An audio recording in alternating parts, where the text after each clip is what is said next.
Okay, so, for our second session of Sonic 3 and Knuckles, we're kicking things off with Sandopolis, which often is considered one of the worst zones in the entire game. I am not, going to disagree with that notion. I don't like Sandopolis, it's coarse and rough and gets everywhere. However, we'll see how it goes. Maybe I'll actually be merciful for once, and not completely kick my ass, but we'll see. The biggest issue with Sandopolis is Act 2 has a really frustrating gimmick in my opinion, so I'll have to see how that goes. Yeah, if all goes well, we'll be able to finish the game up before too long, and I actually have a surprise, sort of, to toss in as well. I say surprise, sort of, because I think I actually mentioned it last time. But I might try to show off some other stuff too if we have time. At least I'd like to.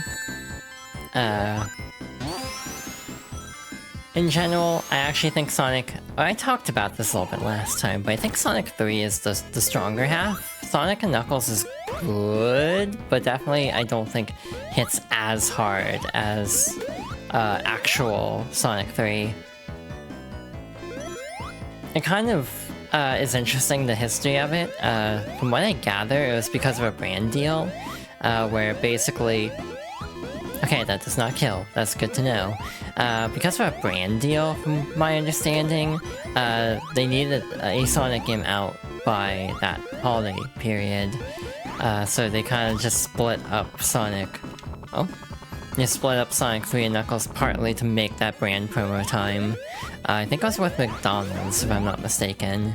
It's also weird because the soundtrack is more, consistent in Sonic 3, or Sonic and Knuckles in Sonic 3. You don't have, like, the split in composers, which is, a good thing in the case of Origins, because they don't have to, like, swap out music with really not great sounding music.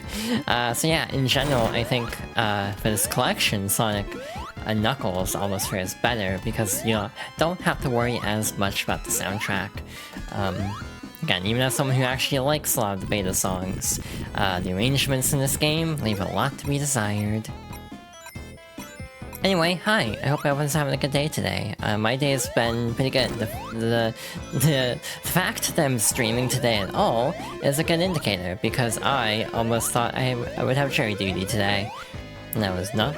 I was actively dreading that, to be perfectly honest, so I'm glad to be here in streaming. Oh yeah, another problem I actually haven't talked about is, I think they actually toned it down. But compared to, like, Mania, which has, like, a pixel perfect option of sorts, this version, Sonic Origins, like, collection, basically forces some level of, like, filtering. It's not too noticeable.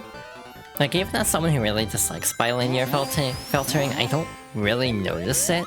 So it's not horrible, but it isn't as crisp as it could be. I personally really dislike filtering of graphics. I prefer keeping things as authentic to the originals as possible, when possible. So maybe that's just me being a purist, but I personally dislike when the pixels are all smoothed out. It just makes it look kind of smeared in a way that really bothers me.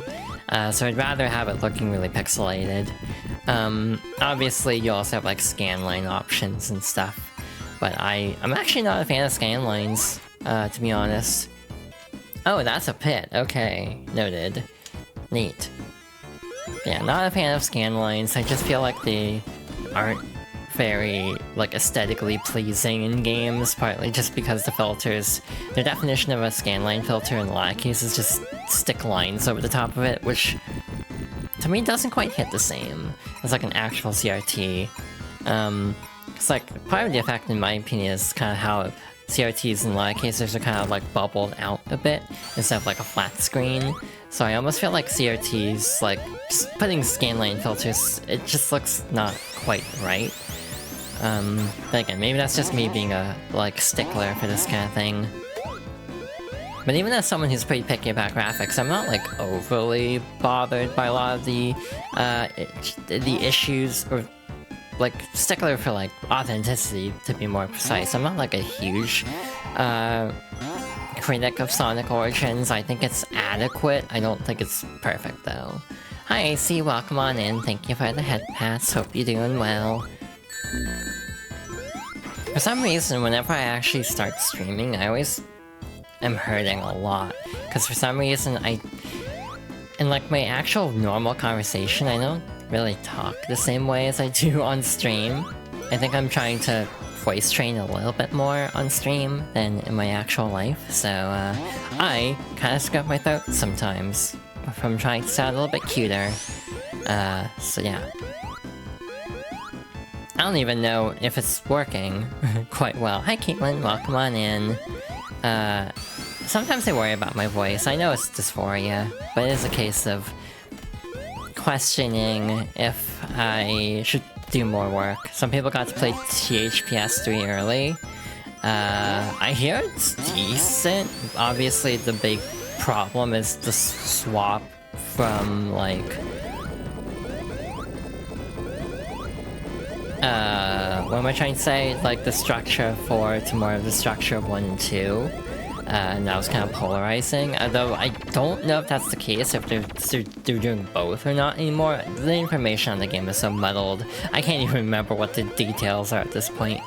And it's also an interesting point, it's not in Galaxy now, it's not Vicarious Visions, because they are part of Blizzard now, because Activision makes choices. Oh, did I not aggro the boss? Huh. I forgot you had to actually do that. This is also like getting to the point where you actually can run into the 10-minute time limit, because these stages get very long. They ported 1 and 2, so it's kind of like Sanzaru with Sly Cooper, where Sanzaru did the HD collection and then did Sly 4. Turns out porting games is way different than making your own, but again, I think I bitch about Sly 4 enough. My problem with Sly 4 is I think it's genuinely a good game. It's just character assassination, basically, and that just, you know, will perpetually drive up the wall ever so slightly. Someone who worked on 4 and overall one of the best players in the community was invited and he was given positive feedback. That's good to know. I hope they're receptive to the feedback also, because like, in all honesty, I do think this collection seems decent, but I'm also like someone who knows nothing about Tony Hawk. The most knowledge I have on Tony Hawk is I watched a speedrunner. Like a speedrunner I watch from time to time kind of rotates different games, just trying to get like decent like personal goals in different like N64 games specifically. So they ended up doing the N64 version specifically of Pro Skater 2. And I think they had the world record in the N64 version specifically for a while. I don't think they still do, or at least I imagine they don't anymore. But yeah, that's kind of where the extent of my knowledge on Trolls doesn't have anymore. Yeah, I had a feeling. Because that was like years ago at this point. Hey, guess who doesn't remember how to get through this hellscape of Sandopolis 2? Is it this slide? Aha, okay. Now we're cooking, I think. Hopefully. My main issue with like Tony Hawk in general is I'm not really like familiar with like skateboard culture, I guess, for lack of a better term. Oh, they already had the mechanics, that's interesting. Oh shoot, damn. Actually I don't, wait, we just did hit a checkpoint, we're fine. So yeah, my overall concern is just like, you know, I hope the people who have been clamoring for this for like, what, is it 4 years? That sounds right to me. Like 4 years since 1 and 2. Like all the people who have been clamoring for this for years, I hope they get what they want and deserve, because that's how I feel about a lot of games where it's like, I don't know enough about like Tony Hawk to really be like a judge of if this is a good remaster or not, but for the community, I hope it is. From 2 minutes to 1 hour. Oh. Oh wow, I was actually older than I thought. I thought it was 2021, but I might be thinking of the Switch port.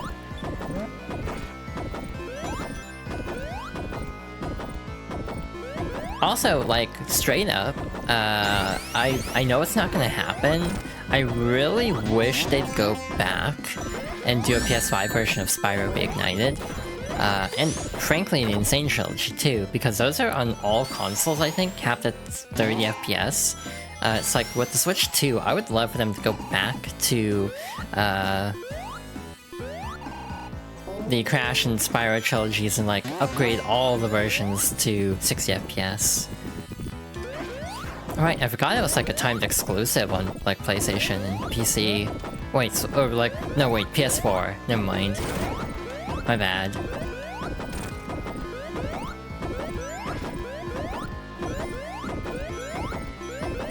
The other thing I'm really curious about is, oh yeah, one thing that actually makes me upset is Sega being Sega.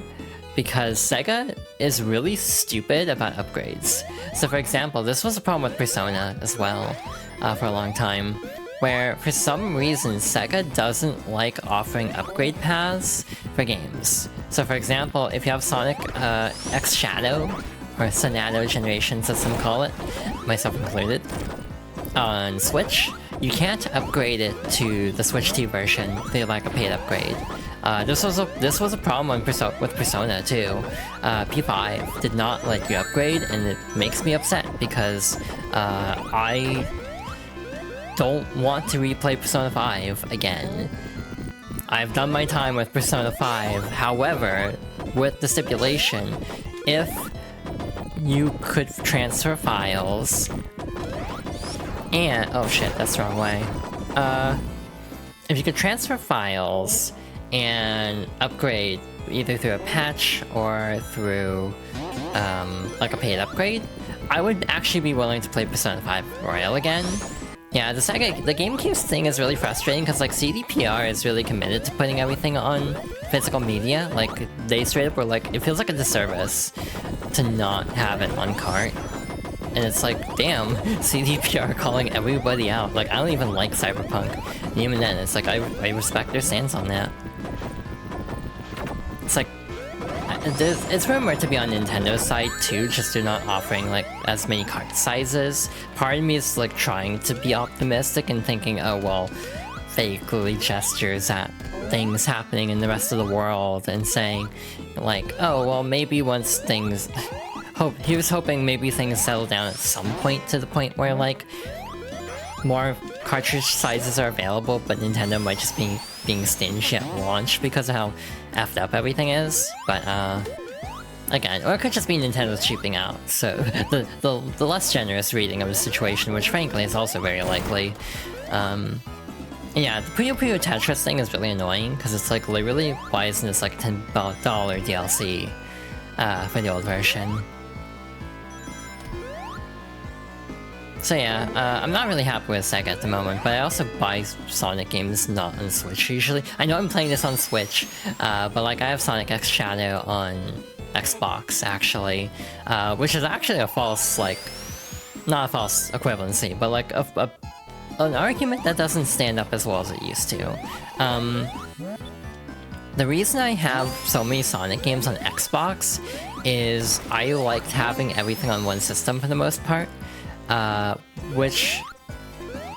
oh wait, is this... oh, okay.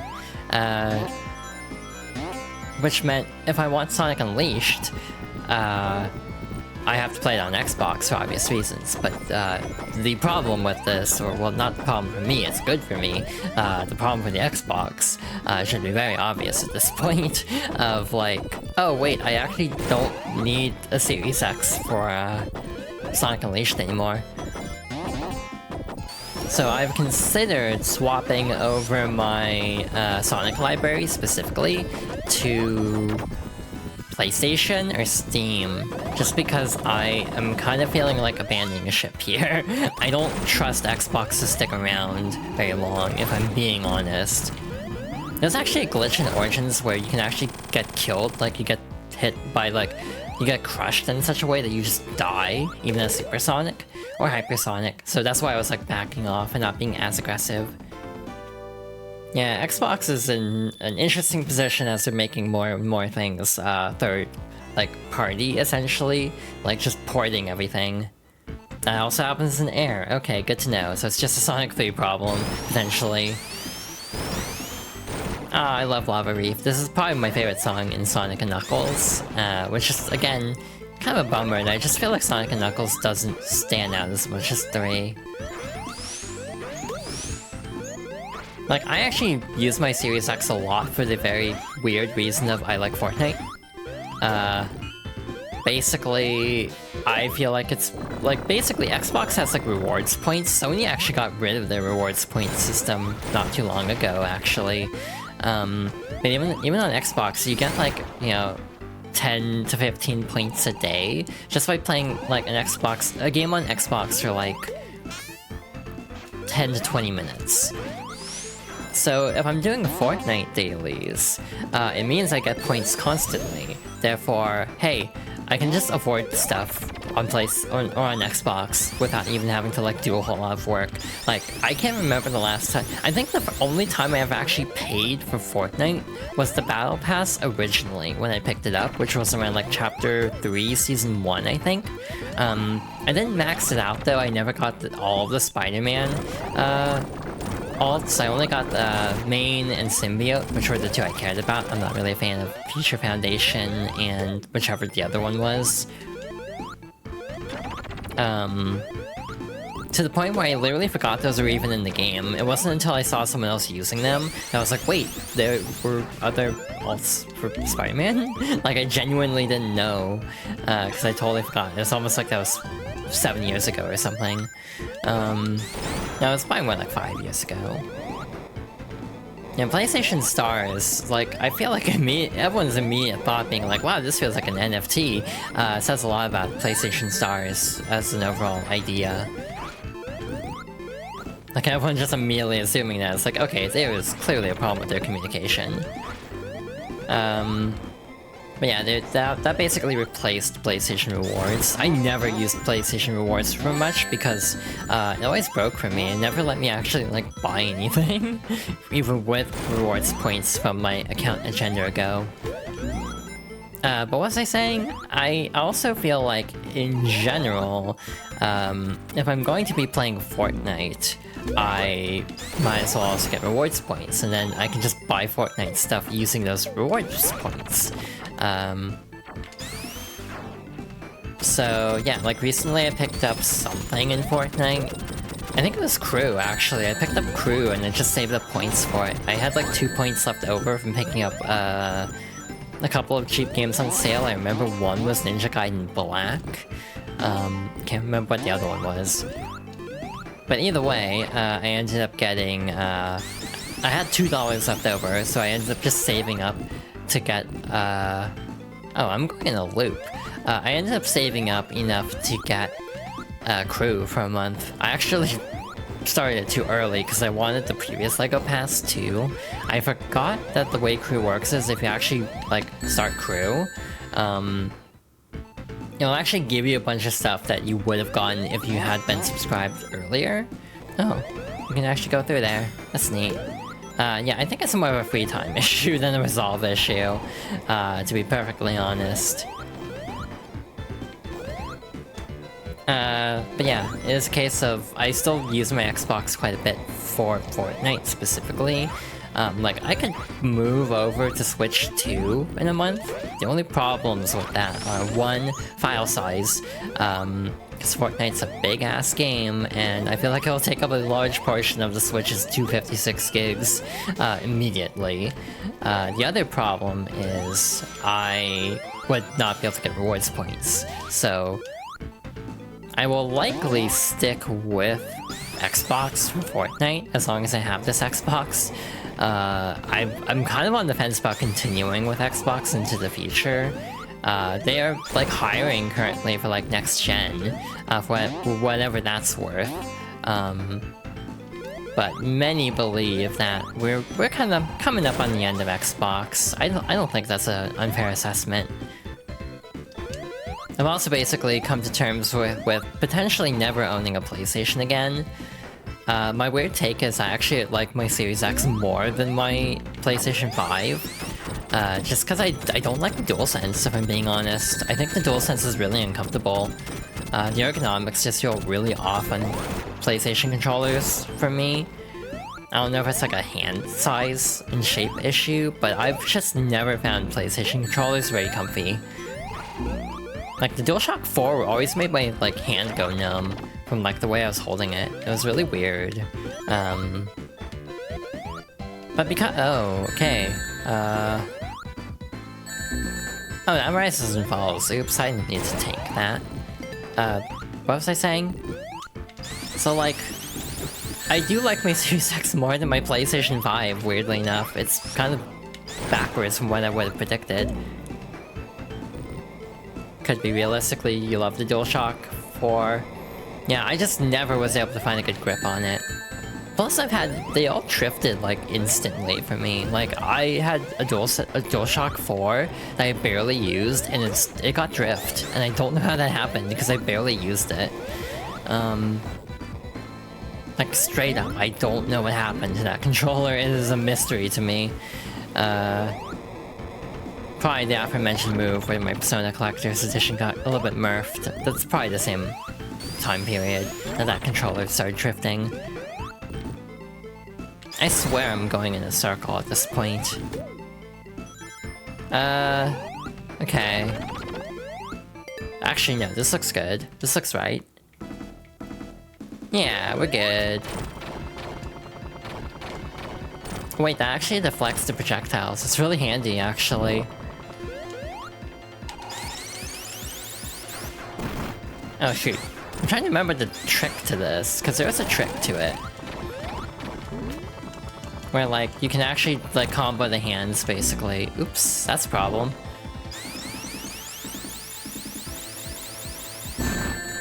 Not like that. Okay, maybe I'm thinking of the other Death Egg robot fight. Okay, that's done.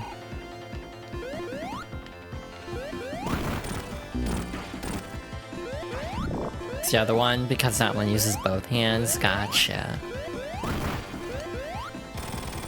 Well, that was easy. Oh yeah, next is like the worst boss in the game, for some reason. I know Sonic Air actually adds the option of like turning down how many hits it takes, which honestly makes a lot of sense, because this fight is needlessly long.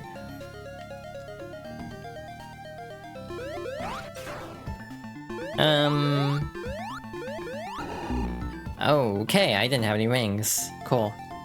Yeah, this takes like 14 hits, and I think like air, I saw an option briefly that lets you turn that down, which makes a lot of sense. Again, I tried to get air working, but I was having so many frame rate dips for some reason that it just wasn't working out. And I'm like very confused why like Sonic 3 Air would give me so many performance issues. Maybe because I was running a widescreen, but even then it feels, or like not full screen. But it feels like it should have been running better, since it's ostensibly a Genesis game. It's like, I was very confused by how poorly it was running. Again, I probably could have fixed it by optimizing it, but it was also like the day before I was planning to stream the first part, so I didn't really want to like spend too much time like fighting it, essentially. Different bosses even harder? That's interesting. Like, this boss isn't that difficult, it's just annoying. Which is why I'm gonna try to just have Hyper built up by then, so I can just sit there and do nothing. The other feeling I have about, like, PlayStation 5 the PlayStation 5 specifically, is to play devil's advocate ever so slightly, even as someone who's not a big fan of it, I do feel like I've gotten really tired of the PlayStation has no games as an argument, because I personally like playing games on console. So it's not a matter of is this an exclusive or not, it's more of a matter of can I play this game without spending 20 minutes troubleshooting? And that kind of goes into the Sonic 3 Air talk, where it's like, I know Origins has its problems, but I I'm not having as many tech issues getting it running at like a smooth 60 FPS, so it to me is worth it because of that. And again, it's like if I wanted to take the time to like, you know, tweak settings and just figure out what was going wrong, I'm sure I could get it running really great. But it's just a matter of, did I have the time or drive, for that matter, to like tinker with settings that much? And the answer was not really. So yeah, that's kind of my big argument about like consoles still, is I like the convenience of them. Just being able to like pop in a disc, spend like 10 hours downloading the game realistically in this current, you know, setting we're in. I've almost never died there. That's a first, I think. Because I always worry about that crushing me, and I never actually died there. Well, now I have. One of my biggest why didn't I pick this up kind of moments was actually the HD remaster of Gravity Rush. Because for whatever reason, it was like a retailer exclusive or something. Like only at like Amazon, but it was like 30 bucks. So after their very limited printing of the game, it became extraordinarily rare, like $70–$80. And it's like, I love Gravity Rush, I am not paying $80 for Gravity Rush. Gravity Rush 2 had a wider print on PS4, so it's actually way easier to find. It's like 10 bucks. It's also not as good in my opinion, but that's a whole discussion for another time. Hint, hint.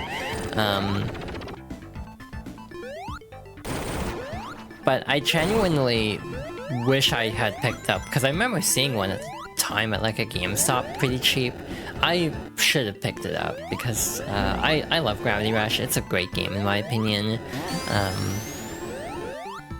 And having a physical would be nice, especially as someone who has to currently fight 2 accounts because gender stuff. Again, I could have just renamed the account, but I have reasons to leave that account behind, so it was just like, it felt better for me personally to just abandon that account and start over, which again means purchasers are stored across both accounts, which has the unfortunate like awkwardness of having to like figure out which account actually has the game in question. So like in Backloggery, you might notice some games are marked as like other in ownership. For mine, that's specifically noting games that are on my Dead Name account, for example. If anyone has looked at my Backloggery and wondered that is the explanation.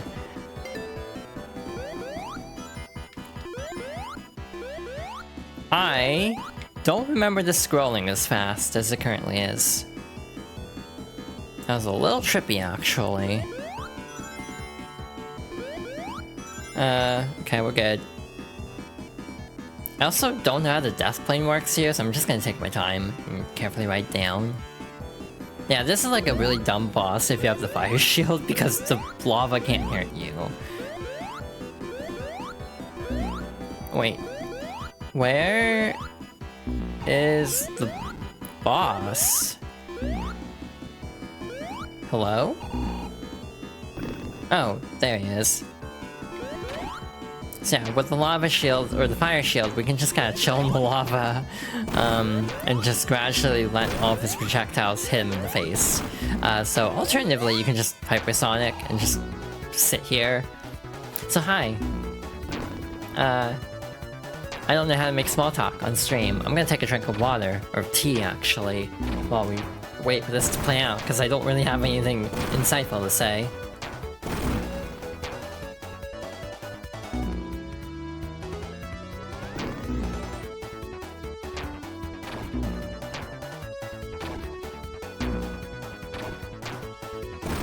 Yeah, this new super theme is like, it sounds like a Sonic 2 song.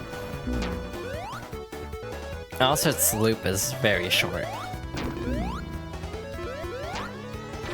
A problem I have with a lot of ports and remasters is lack of options. This is a very good example of that. I wish it gave you the option to choose which song you wanted instead of just forcing one onto you.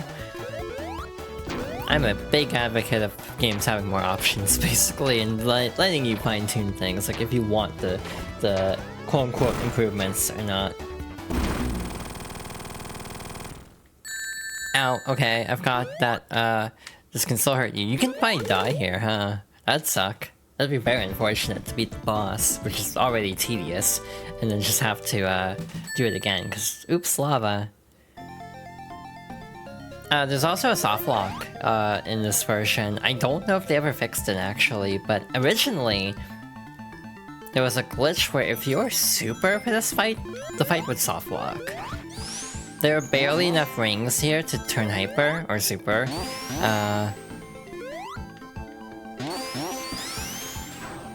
It's easier as Tails, in all fairness.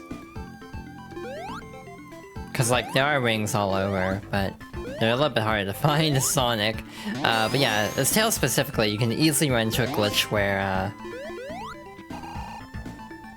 you end up soft locking. So yeah, I don't know if they ever fixed that. I hope they did, because that really sucks, soft locking this fight. Not that it's a hard fight, or even that time consuming, it's just annoying more than anything. It's like, how did they not catch that? But I guess it kind of makes sense almost that they didn't catch it. Just from the angle of like, who actually takes the time to get 50 rings in the Hidden Palace Zone in order to actually turn super for this fight? Me, that's who. So let's try this out. For science, we're gonna try this out. See if they fix that or not. Okay. That actually might not be a good thing. Okay, we're fine. We can actually just give up here. I'm pretty sure. There should be enough rings in the actual field. I hope now, since I botched that royally. Yeah, there are rings here. We're fine. Yeah, for science. This also trivializes the fight, basically. I'm also not doing the dash move because it basically forces a blinding light on the screen, so I'd rather not blind everybody. Like epilepsy warning.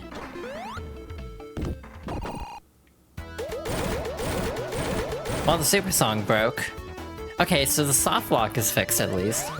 Now we're stuck with the super theme. So, different glitch.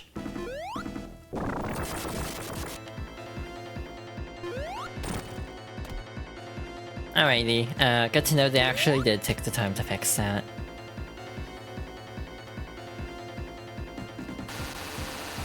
It's actually kind of hardcore, just like zapping the hell out of him there. I want to say also, Origins does speed up the animation of Knuckles standing up, like in the original Genesis version, it takes him longer to get back up. It's kind of funny seeing storytelling like this done in like a Genesis game.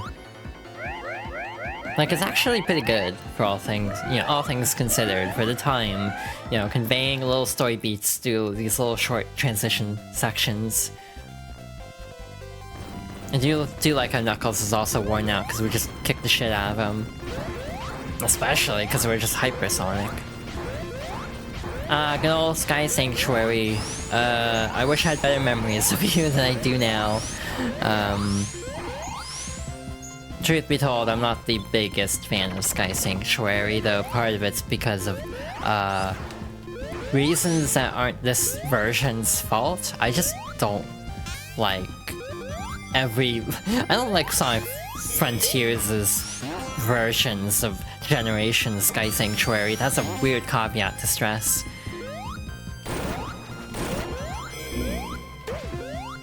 Like Sky Sanctuary is fine in Generations, but trying to play that with like Frontiers physics just is hell. It's miserable.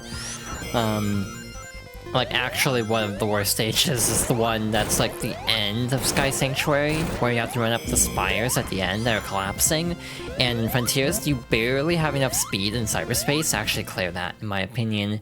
Like, I consistently die in that, like, final run section. The only other case of that in the franchise I find is also Forces. In classic Sonic's final level, the name of which I cannot remember. It's actually really annoying because there's a auto runner section at the end where you have to like run across a collapsing bridge. And it's like, well, half the time I die, and it's like, this is a scripted sequence, why am I dying here? And so, yeah, I'm not a big fan of classic Frontiers. Trying to play any stage with cyberspace physics is not the greatest. I also have the take. I don't know what temp this take is. However, I am of the belief that basically the spin dash in Frontiers is putting a band-aid on a bigger problem. Like, does the spin dash help the movement issues of cyberspace? Yeah, it does. For the Final Horizons levels at least. But it also feels like, yeah, a fix to a problem that's not fixing the core problem, which is just the physics are bad. But just giving you a move so broken it overcomes the bad physics. That's my take at least for Final Horizon. I don't know if I explained that well at all.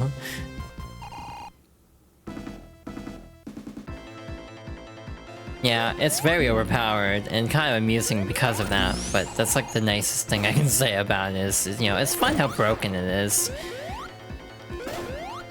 There's a little boss rush of Sonic 1 and 2 that's kind of nifty. With Mecha Sonic, who hasn't really ever come back at all. Alright, hey, you want to do like a 2-year bet here? I'm not like betting with anything actually of value, because I don't really have much to offer in all fairness. But just to give a hypothetical question here. So, what do you think are the odds of like Mecha Sonic showing up in one of the movies someday? Like, do you think that'd ever happen? Like, I don't know if that would happen or not. I still haven't seen Sonic 3. If I'm being honest, I don't know why I haven't, to be honest. Because I definitely could. Probably just me being forgetful, for one thing. Oh shoot, that's a problem.